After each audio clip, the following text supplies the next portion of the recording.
Hello and welcome to Play It By Your Rules. I'm Maggie Brombach, your host. I'm super excited, as always, to have another amazing, inspiring woman here with us today, Shivangi. So with no further ado, I give you right the word, Shivangi. What is your mission? What are you up to? Tell us a little bit more. Hey, Maggie, it's so good to speak with you and welcome everybody who are listening to us. My mission is to help and support women to become more of themselves, to own more their voice, to own more, their way of being in the world, and to feel proud about it and to celebrate it. That's wonderful. So you do that in many ways. You're wearing many hats. You're a speaker, you're a mentor, you do many different things. So what is the red thread throughout it? Yeah, I mean, like you said, I wear many hats. I started a corporate career, then moved into entrepreneurship, started my own leadership consulting company, started a nonprofit, wrote a book, and I think the red thread across many things that I do is helping women in particular, but also people in general, because I do a lot of my commercial work, which is gender agnostic. And it's really helping people identify what are their true strengths. What is it? Who is it they were before the world told them what it is to be successful, what it is to be liked. So it's really about identifying your true strength, something that gives you energy, and then capitalizing on that energy and capitalizing on that gift that you have and bringing it to that world, right? So all my work across executive coaching, mentoring, be it with Thrive with Mentoring, my nonprofit, but also I mentor a lot of young students, MBA students, I mentor executives, I mentor business owners. All of that is always about what is it that makes you come truly alive. And then once you know that, then you can bring that to the world because the world really needs your gift. I love that. And that really connects with my idea behind Play It By Your Rules, because what I very quickly realized, if you want to play it by your rules, you first have to understand what your rules are and what you need and what makes you unique. And only then you can play it by your rules. So that really resonates with what you're up to in terms of helping people to find this magic formula or their uniqueness. Sounds absolutely amazing. Maggie, that's really interesting when you talk about playing it by the rules.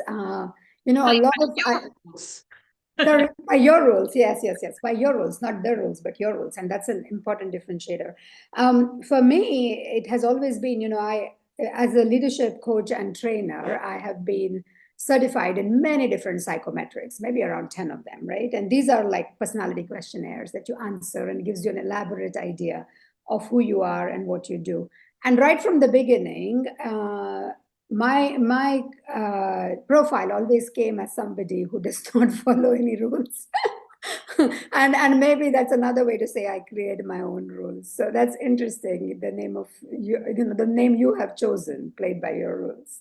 It's amazing. So I'm an addict of all these tools as well. And actually, I recently did one. It's called PCM. It's the one that's used for NASA astronaut training. Don't know if you heard about that one. And that's where I discovered that I'm actually a people pleaser who now moved to rebel energy. And that just so resonated with me. So what is your favorite tool? If you could pick one, or one where you got the most amazing insight, is there one tool that worked best?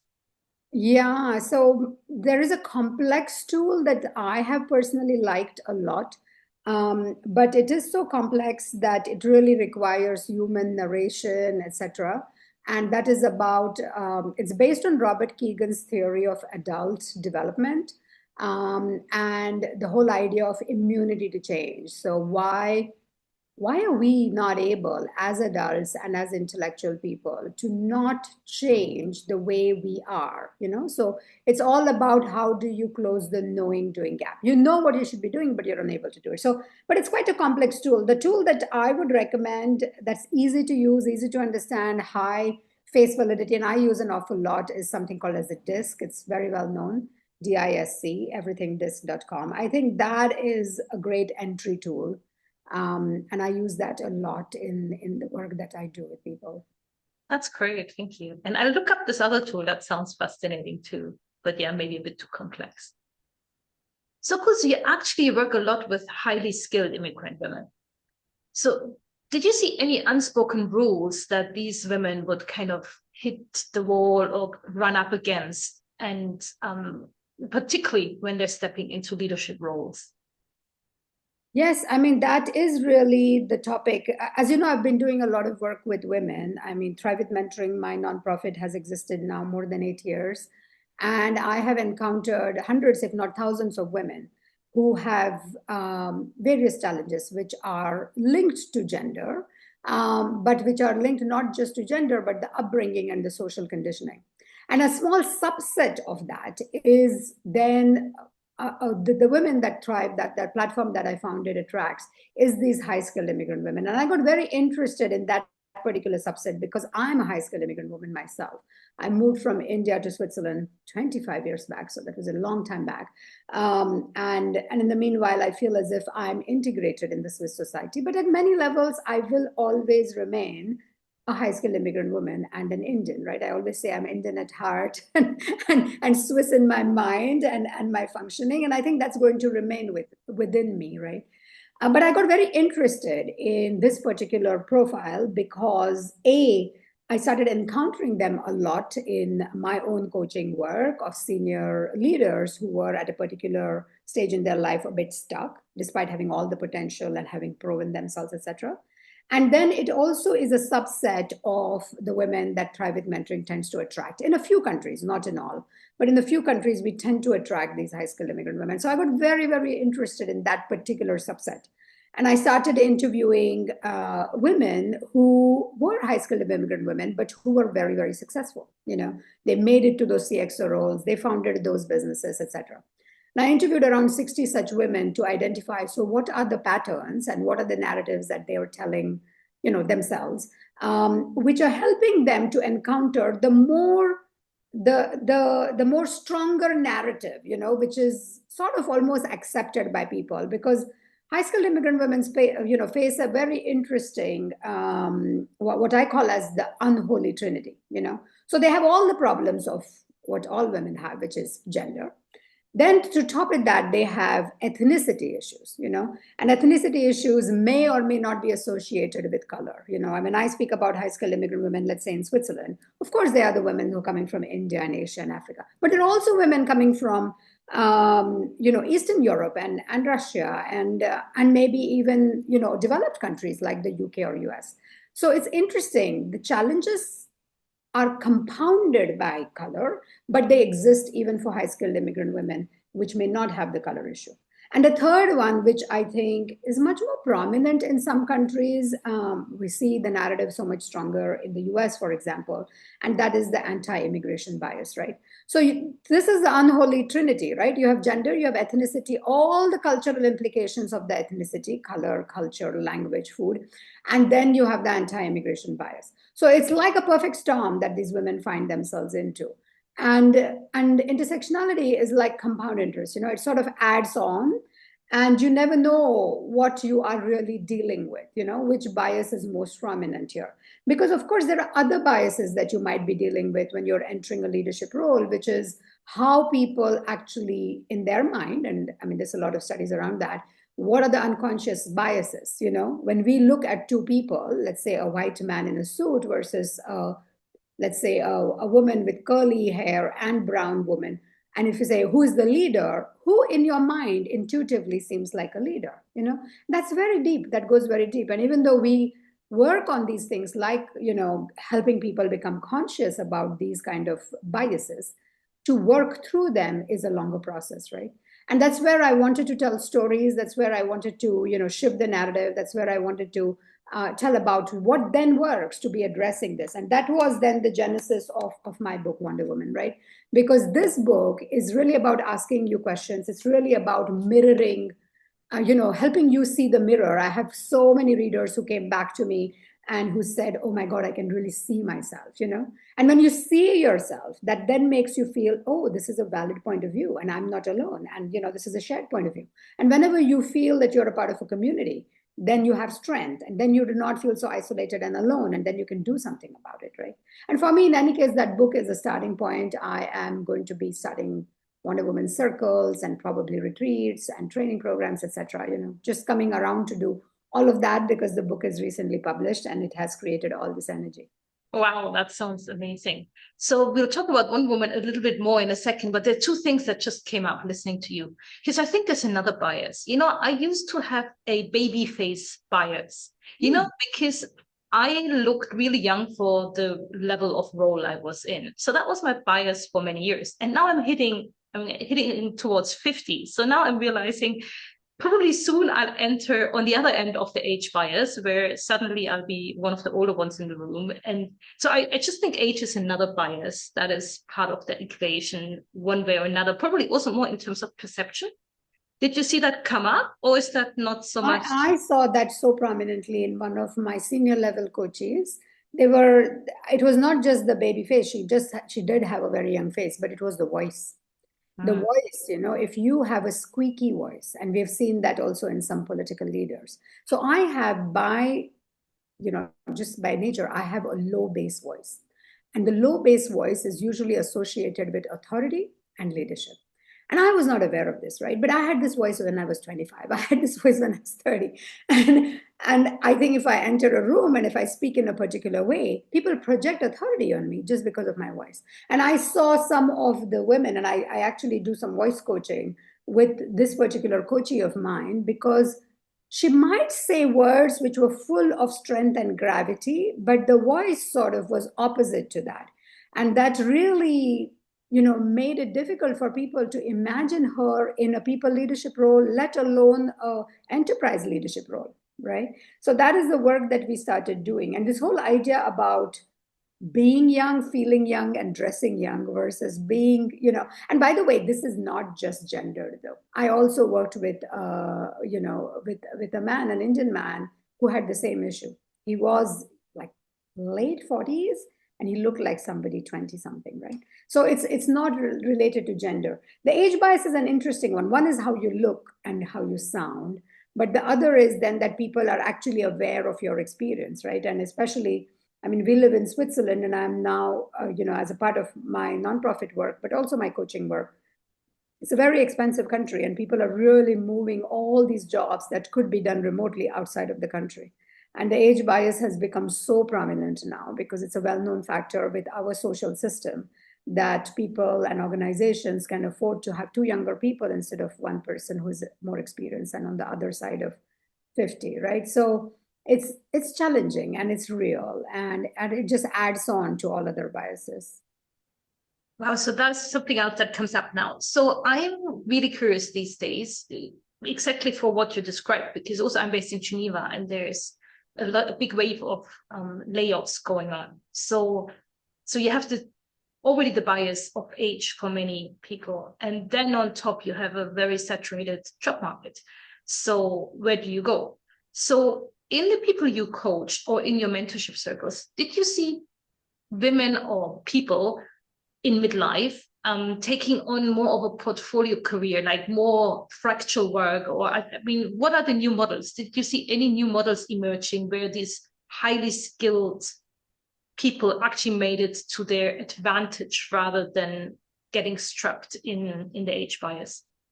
Yes, so I see two different things happening. And by the way, what's happening in Geneva is happening in Zurich, is happening in Basel. Okay, so I know that the people in Geneva, because I speak with a lot of people, and we have a chapter in Lausanne of Thrive with Mentoring, that there is this feeling that, oh my God, Geneva is very difficult. But then I'm like, okay, try Basel, try Zurich. It's not very different, because the pharma industry let go of a lot of people in Basel, and the finance industry let go of a lot of people in Zurich. So similar, right? Yes, I think not by choice, but a lot of highly skilled people, and it's not just women, have needed to reinvent themselves. And they were a part of large corporates, usually with large teams and large budgets, and that's not a reality anymore. And like you say, the market is quite saturated. It is a bias market. The supply is much higher than demand, which means that everybody is now trying to find how to reinvent themselves. And for some of these people, it has meant leaving the country. I know most people don't want to, but they would go to South Europe, or even back to India or wherever, right? Like really finding a way to be in a place which is growing and expanding rather than contracting, and reducing, which we are seeing in such a small country that we live in, right?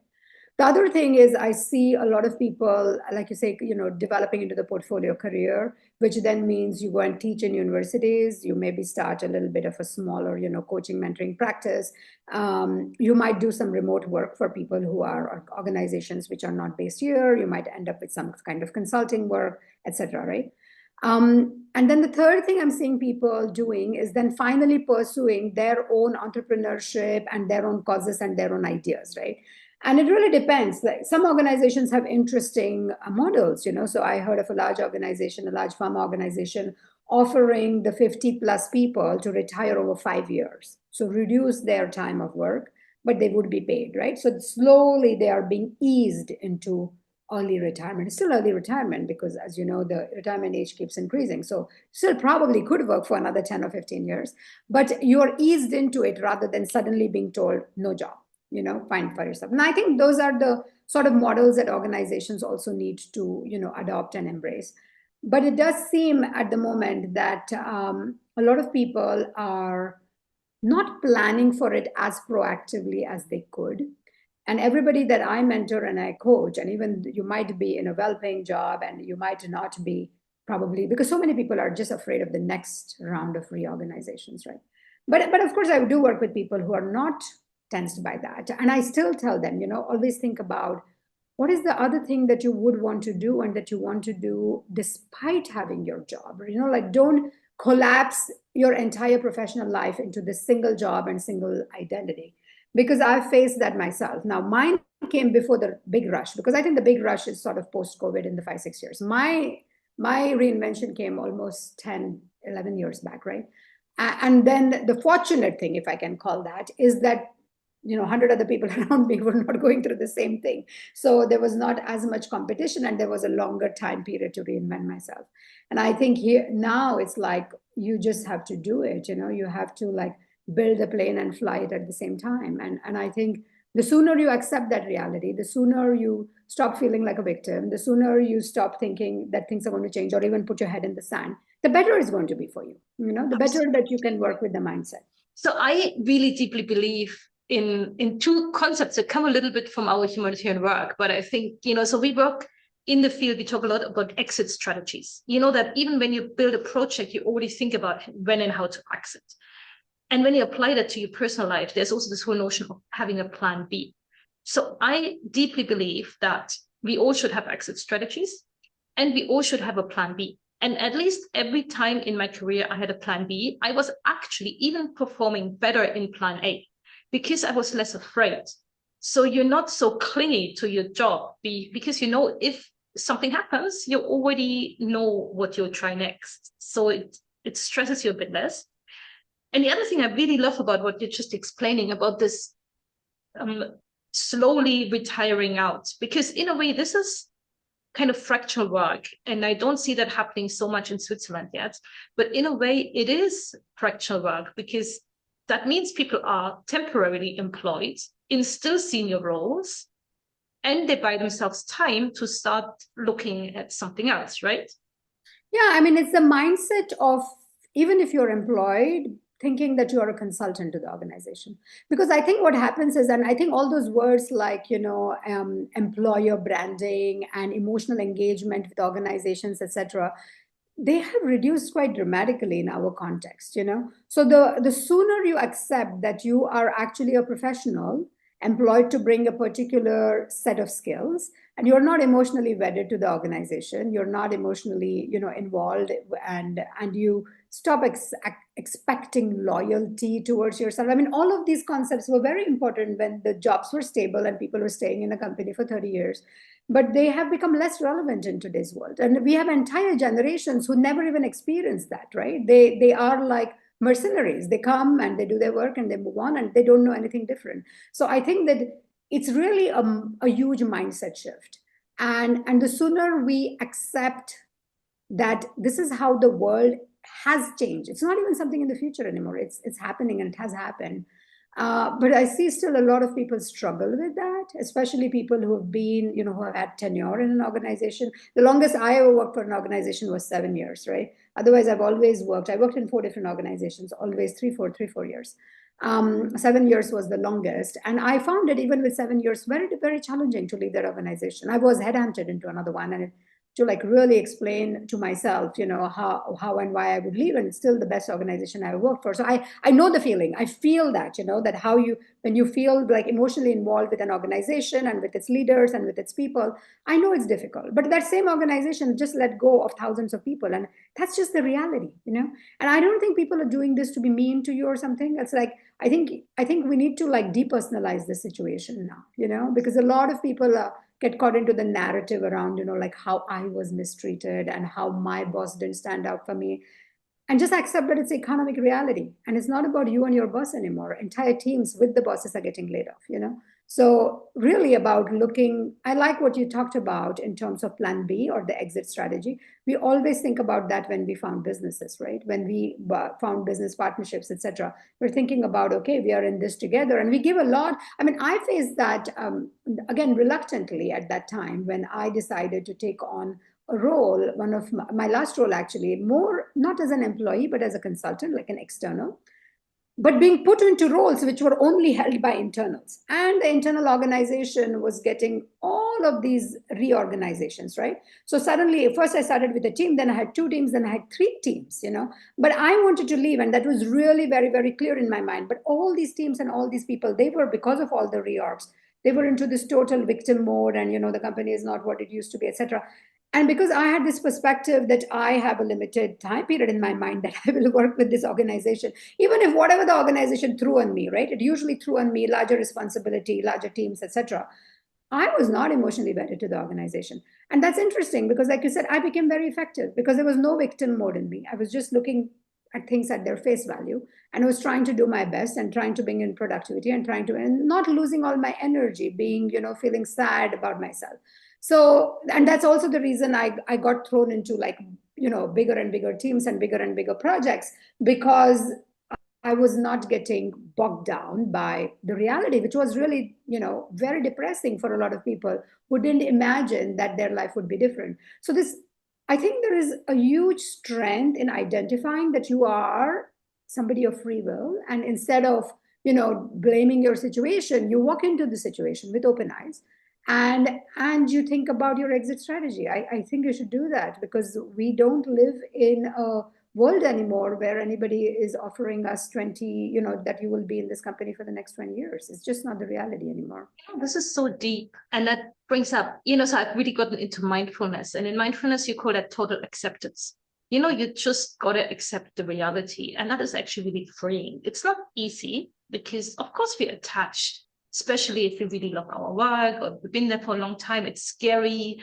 You go through the whole phase of the change curve. I mean, all of that, I think we all felt it, and it's not easy. But if you manage to get to the point of total acceptance, like you say, just accept that's the new reality, then you can start looking forward. Because else you're just in victim mode, as you say, and yeah, it works at so many levels. I mean, you remind me of Tara Brach, who's a mindfulness teacher, and she talks about radical acceptance, right? And she even talks about that in terms of trauma and healing. But I think it is radical acceptance of there's this weird sense in us. We feel as if we can control our world. We feel as if we can control our circumstances. And I am so deeply aware that all we have is the illusion of control. We can actually not control anything. The universe does not care, really does not care about what we want. It goes on in its own way. And the sooner we accept, and I'm not saying don't have the illusion of control, because otherwise it's very challenging to sustain ourselves, right? But know that it's the illusion of control rather than really controlling it, right? So yes, put the mechanisms, do the work.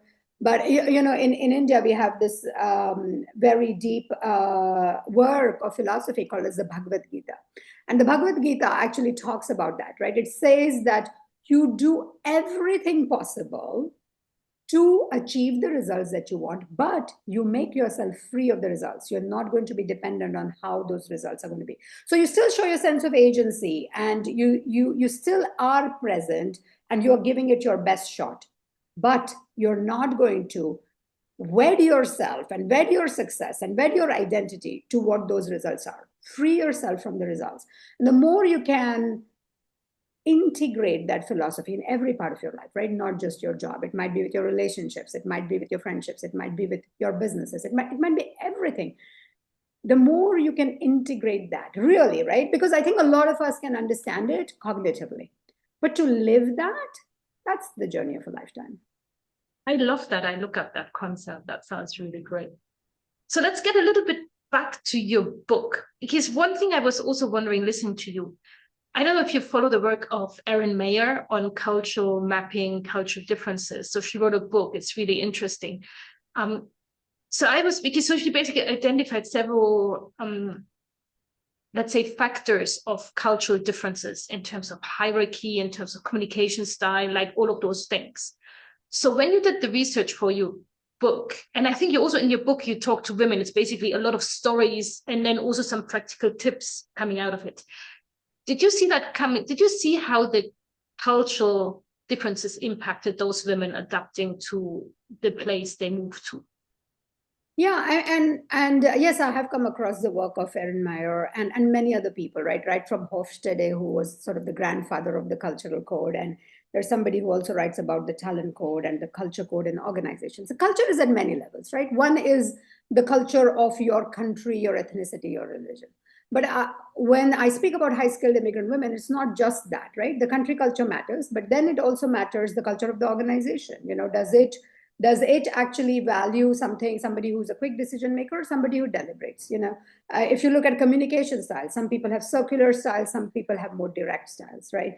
Hierarchy, what is it that is hierarchy respected, or is it a more egalitarian culture? Then you have cultures of professions, a human resources profession versus a finance profession, then versus, let's say, an investment banking profession, in which I'm working a lot at the moment. And then you have personality level culture, that comes from your family. What does your family value? What are the values instilled in you by your caretakers, and how have these evolved, right? So when I use the word culture, it's not just about country. Culture is then at so many levels. So if you're a high-skilled immigrant woman, then you face all of these elements of culture, right? That is, I think, the beauty and the challenge in any kind of work that needs to be done, because a lot of this is unsaid, uncoded, unwritten. So there's so many unwritten rules coming back, to your name of work by your rules. So much of that is not visible. And I think a lot of what Wonder Woman is trying to do is to try to make these things visible. So instead of giving people answers, because there are no easy answers, right? All of this is so complex. What's your unique combination of which country you came from, to which country did you move, and then which profession, and then which culture and organization, and then which personality? So I cannot give formulas. There's no silver bullet. But what I have done in my book is asked you all of these pertinent questions that you can then reflect on for yourself, and then given you stories around how people in their particular context have navigated through that, right? But as I said, the book is more a starting point. It's not something that gives you answers. It's something that asks you very pertinent questions to which you need to find your own answers. And then it gives you a sense of community and not being isolated, and being shown that actually the challenges that you are facing are systemic challenges. They're not linked to you and your boss or you and your organization. So you mentioned you also have your Thrive community, that's your pro bono work, and you're now creating the Wonder Woman women community. How do you see them come together or not? And if women listening are hooked now, they're going to buy your book tomorrow, but also if they'd like to connect more with your work, where would you suggest them to go first? So private mentoring has got nothing to do with immigration. Private mentoring is a women for women mentoring platform. We exist now in 10 countries. In Switzerland, we are in Zurich, Basel, and Lausanne. But we are in London and Paris, and we just keep going to so many different, Stockholm and Budapest and many European countries. Pre-COVID, we were in 6 cities in India. We'll probably go back to India, but we were in Singapore and Nairobi and Tel Aviv. And it's a very organic organization where, because it's completely volunteer run, wherever there are 3 or 4 volunteers who would come and say, yes, we want to support this whole women to women mentoring cause, we launch a chapter, right? So that's how we are in more than 10 countries now. That if they want to become a mentor or a mentee, go to thrivewithmentoring.com, register for a future launch, or register to be a cohort leader. You want to bring it to your city, you can do that, right? So that's Thrive with Mentoring. It has so there, Shivangi, could I bring it to Geneva, or is Lausanne close enough? You could bring it to Geneva if there were 3 more women who could join you and start a chapter. Lausanne, we've had it for a while. I think 6 years, 7 years, something like that. So yeah, we chose Lausanne instead of Geneva because Geneva already had so many women's circles going. So we said, let's try. And yes, it is for the Swiss Romandie. Everybody from Geneva and everywhere comes to Lausanne, right? So that really is your prerogative, right? Every year we go to like 7, 8 cities. And sometimes these are, some remain the same and some keep changing every year. So that's Thrive with Mentoring. If you are a mentor, if you are somebody in a professional capacity, more than 15 years of work experience, you can sign up as a mentor. Anything more than 7, 8 years of work experience, you can sign in as a mentee. Having said that, we have plenty of mentees who are more than 15, 18 years of experience. So though it started in a particular way, now it's a mishmash and there is reverse mentoring and people sign up as a mentor 1 year and mentee another year, So I think these age limits were to begin with to think a little bit about, but they are not necessarily followed. Definitely not in Switzerland, where we are seeing the mentee age is in the 40s now rather than in the 30s.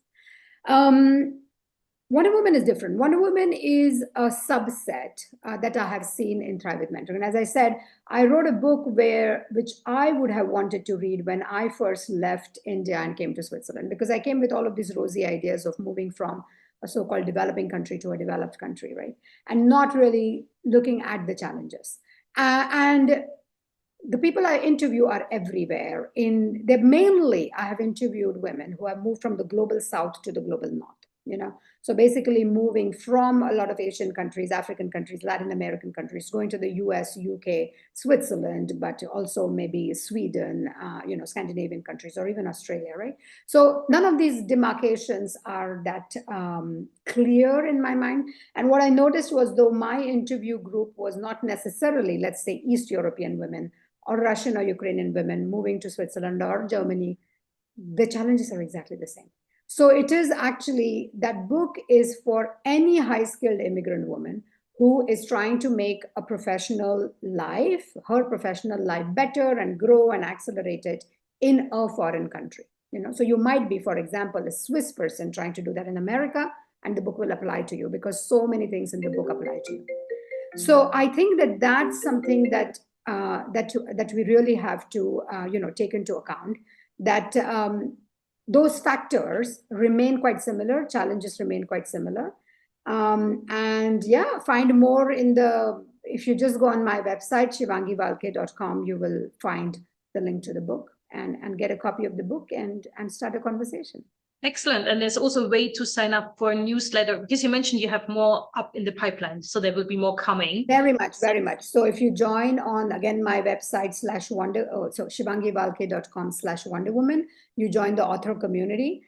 And then once you join the book author community, you'll be invited to like book readings, a masterclass, and eventually all the other initiatives that I would come up with. This book is rather new. I published it just pre-summer.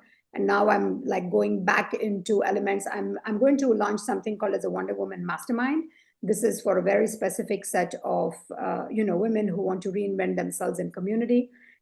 It's for women who would be who want a longish space to hold them, where we will use the conversation topics are going to be topics in the book.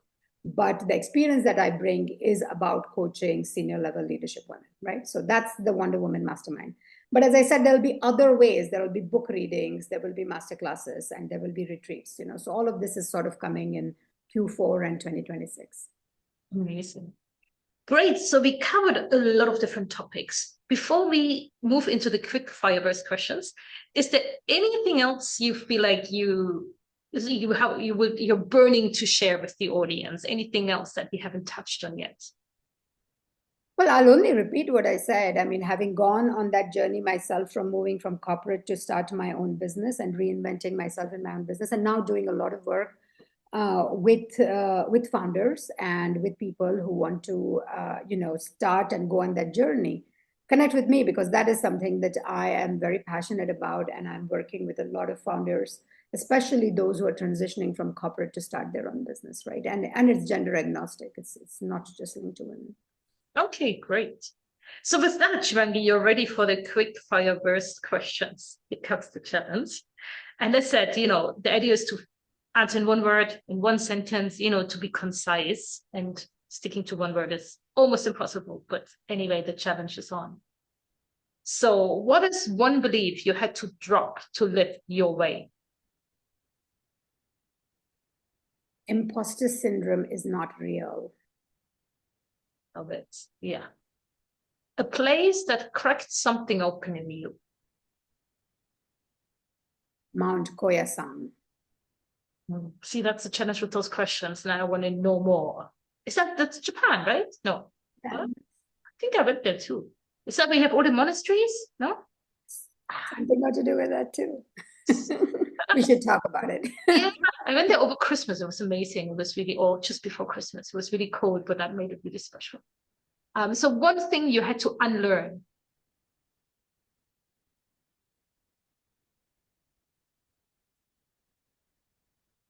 That's a good one. I think I'm still unlearning that there is a limit to one's potential. Okay, you're unlearning there's a limit. So there's no limit. There's no limit. I love it. You're non-negotiable right now. Energy. I only do work that gives me energy. I love that. It's a good non-negotiable. The boldest risk that you took and that paid off. I think stepping out of corporate. Yeah, that's scary. And it's so worth it, right? I mean, seeing all the amazing things you're doing. Oh yeah, it's so worth it. But every time you still question yourself, because this whole damn security, or again, illusion of security that corporate offers is very seductive. Absolutely. Okay, this is going a tiny bit off the one word answer, but I remember when I changed into humanitarian work, I had this illusion of I'm leaving corporate security. And actually one of my friends who at the time worked at McKinsey said, like, but you know what, we can be all laid off tomorrow. So it's a total illusion. So even if you have the fixed term, long term, whatever contract, that could be gone tomorrow. So yeah, just let go of that illusion, right? It's as I said, it's the illusion of control. We're not in control. It's just the illusion. Yeah. Wow. So one word for your leadership or your life in this chapter. Reinvention. Oh, I love it. And what is the ripple you would like your story to create? What's the legacy you want to leave?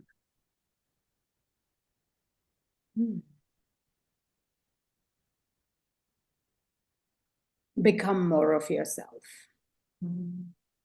This is so inspiring. Thank you so much, Shivangi. So thanks a lot for playing along with those questions. I know it's not easy. So as we wrap this up, for someone listening and who's ready to wander off the beaten track, is there one tip how to get started? One first small step people could do?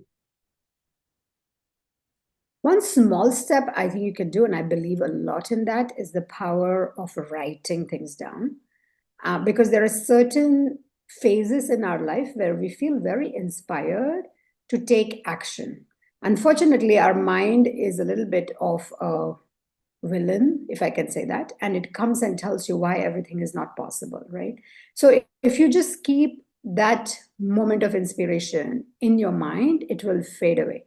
So if you are feeling inspired, I would say just write it down and take one baby step in that direction. I mean, even writing it down is one baby step in that direction, right? And then take the next step in that direction, which might be just having a conversation with a mentor, with a friend, with a former boss, whoever, with your partner, with even your children. Sometimes I have an almost 18-year-old, and it's fascinating for me to have some of these conversations around, for example, AI and what I've been thinking about in terms of how AI is changing the world. And as an 18-year-old, he brings in such a different perspective on that, right? So small steps. And for me, the smallest step, low risk that you can take is to write down things. Write down your hopes, write down your visions, maybe even write down your fears, right? Because as soon as you place all of that outside of you, you can actually see it rather than it being all muddly and, sort of all confusing and, sort of all interacting with each other in the head, right? Then it's not clear. So I have really found that when I write things down, they become more clear and I can delineate them. So I would always say, and it's such a small step, right? It's so low risk. You don't need to show it to anybody. That's such a fantastic tip. And I encourage all listeners to do that.